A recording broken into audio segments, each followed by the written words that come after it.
Assalamualaikum warahmatullahi wabarakatuh. Bagaimana kabarnya sobat hari ini? Selalu sehat, selalu semangat, semangat, semangat, semangat, semangat. Alhamdulillah hari ini puji syukur kehadirat Allah Subhanahu wa taala, kita semuanya masih diberikan kesempatan dan kesehatan di tengah merebaknya virus corona yang luar biasa dampaknya, sehingga di mana-mana adanya pembatasan, adanya isolasi. Jangan lupa selalu jaga kesehatan, jangan lupa selalu berpikir positif agar imun kita tidak turun, sehingga kita bisa memproteksi diri kita dari penyakit yang berada di sekitar kita. Dan pastikan kalau memang tidak ada kepentingan yang betul-betul mendesak, kita tidak perlu keluar, tetap di rumah saja. Namun demikian kita tetap bisa belajar. Kesempatan hari ini kita akan mempelajari mengenai pengantar teknik industri, di mana untuk pengantar teknik industri itu ada 3 bab yang dipelajari, dan selebihnya kemarin kita sudah mempelajari, yaitu 1 mengenai sejarah teknik industri itu sendiri. Yang berikutnya adalah pengertian teknik industri. Kemudian yang ketiga adalah program pendidikan teknik industri. Saya akan mengawalinya namun dari poin yang nomor 3, yaitu program pendidikan teknik industri, di mana saya dan saudara semuanya yang belajar di teknik industri tentunya pada saat masuk pertama kali barangkali tidak semuanya paham mengenai apa itu teknik industri. Saya akan mengawalinya dari sejarah. Teknik industri itu muncul di tahun 1902. Waktu itu di Amerika Serikat, di Universitas Kansas Amerika Serikat, itu muncul paradigma di mana akan memisahkannya prosesi teknik mesin ke dalam sebuah mesin perkakas. Dalam hal ini adalah mesin produksi atau industri. Kemudian berangsur-angsur waktu itu yang dipelajari adalah perancangan, kemudian perancangan pabrik, kemudian peralatan dan organisasi pabrikasi. Kemudian setelah itu dari Amerika Serikat baru bisa sampai Indonesia di tahun 1958, di mana pelopor masuknya teknik industri Indonesia waktu itu adalah dibawa oleh Bapak Matias Ma'ruf, ya, yang waktu itu selesai di University Cornell University di tahun 1958. Kemudian beliau pulang di tahun 1960, itu masih di departemen jadi satu dengan teknik mesin, namanya adalah teknik produksi. Dan baru tahun 1971 Institut Teknologi Bandung membuka jurusan teknik industri. Dan dari tahun 1971 sampai sekarang banyak merebak di Indonesia, banyak sekali, apalagi di era tahun 1995 itu sudah mulai booming jurusan teknik industri, baik di universitas negeri maupun di universitas swasta.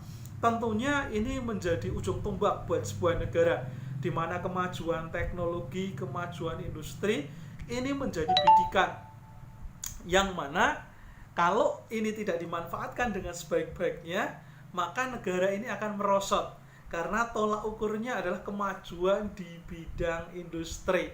Sehingga dari revolusi industri yang sampai ke sekarang era robotika, negara yang tidak mau mengikuti, maka negara tersebut pasti akan turun.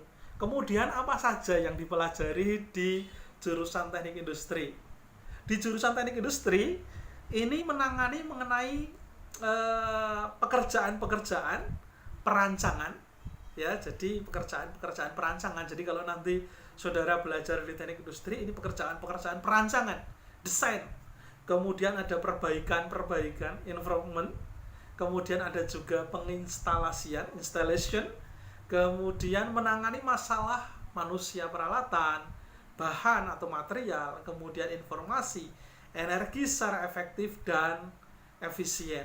Saya akan mengawali dari sebuah perancangan. Di industri diajarkan, meskipun itu tidak begitu sedetail di potongan dari teknik industri dalam hal ini ilmu desain itu sendiri tidak, namun demikian tetap mengena. Di situ ada CAM-nya, ada computer aided desainnya, kemudian ada computer aided manufakturnya. Di mana di computer aided design itu banyak beberapa program yang diberikan kepada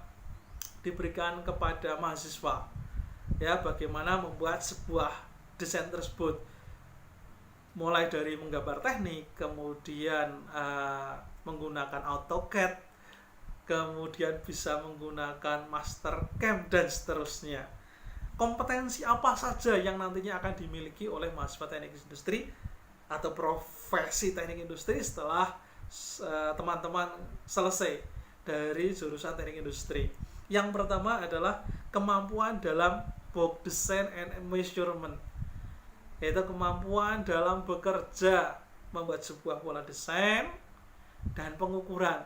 Saudara-saudara akan diajari bagaimana menggambar teknik yang bagus, bagaimana membuat etiket gambar yang pas sesuai dengan ISO, International Standard Organization-nya.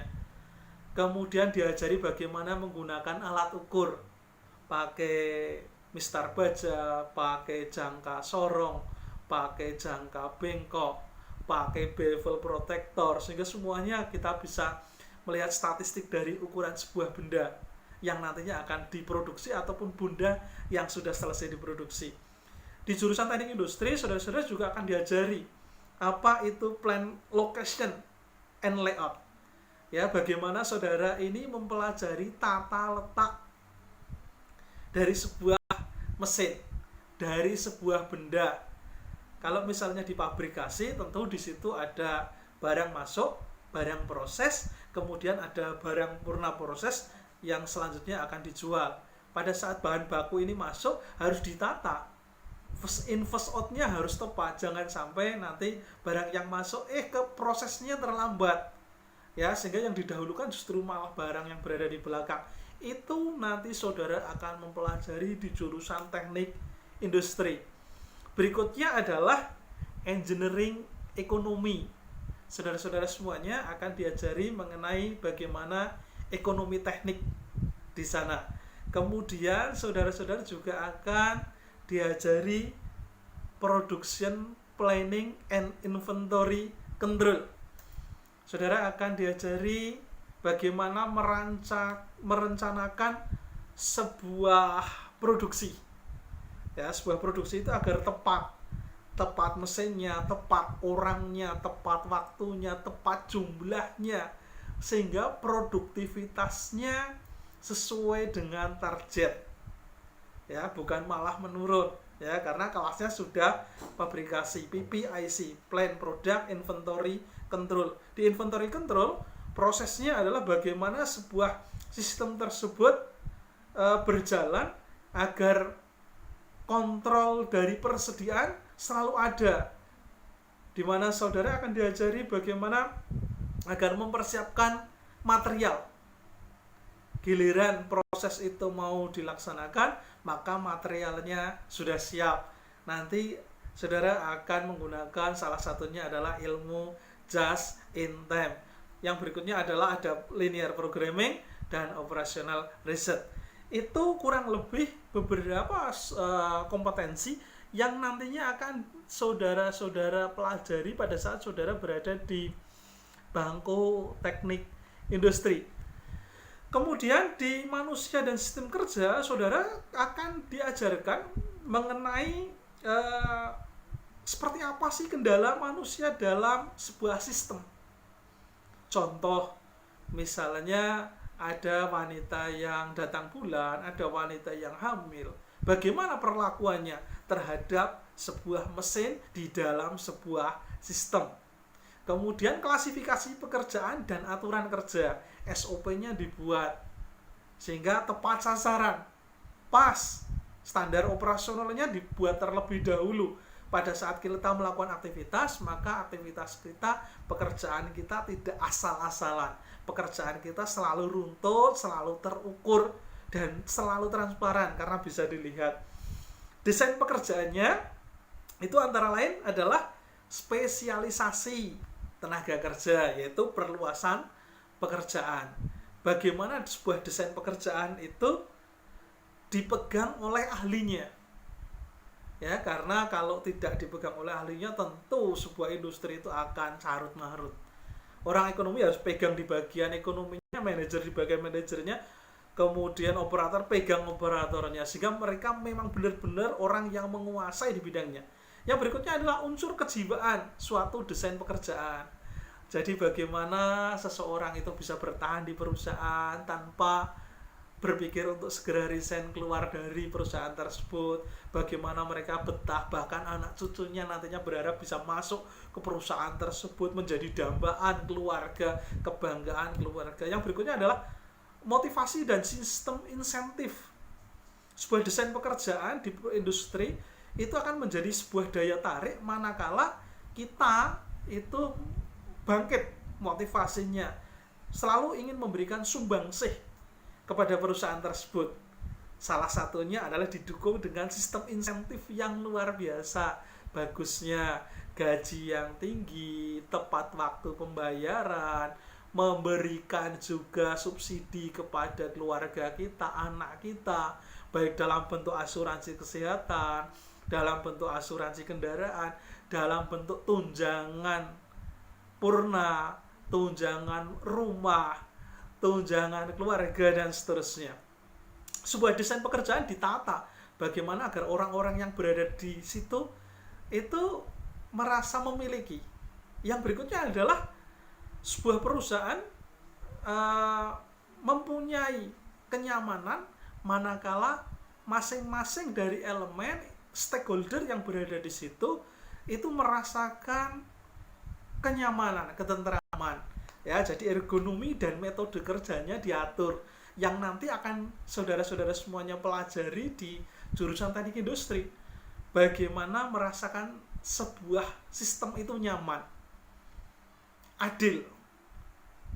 Kemudian kendaraan, kalau kita ukurannya adalah kendaraan itu bisa nyaman. Pada saat kita naik mobil Xenia, Avanza, Mobilio, itu ada ukuran nyamannya. Ergonomis, sistem kerjanya juga sama. Bagaimana pencahayaannya, bagaimana kebisingannya, nanti kita juga akan mengukur. Sehingga orang yang berada di situ benar-benar merasakan ini adalah perusahaan kita yang harus kita besarkan bersama. Jangan sampai kesempatan itu justru diambil oleh negara-negara yang lain. Indonesia tahun ini adalah generasi emas di mana pemudanya banyak sekali, sehingga kalau ini betul-betul bisa dioptimalkan, Indonesia menjadi mercusuar industri dunia. Yang berikutnya adalah standar tenaga kerja dan pengukuran kerja. Saudara-saudara sekalian nantinya akan diajari manakala belajar di jurusan teknik industri dengan mempelajari satu, pengalaman masa lalu. Saudara-saudara akan belajar bagaimana sih track record kita, mulai dari operator, kemudian kita naik menjadi seorang supervisor, kemudian sampai dengan di bagian departemen dan seterusnya, sampai kita di titik puncak untuk mengambil sebuah kebijakan. Maka kebijakan tersebut sudah berderet, sudah urut, sudah runtut, kebijakan apa yang harusnya kita ambil, karena semuanya berdasarkan data, antara lain pengalaman masa lalu, kemudian studi waktu. Kita akan benar-benar waktu ini akan diukur. Banyak yang bingung pada saat kita berada di perlintasan lampu merah, kok kita nggak adil ya, mana dulu sih yang harus didahulukan antara jalur dari arah 1, arah 2, arah 3, arah 4, sehingga tidak timbul kemacetan.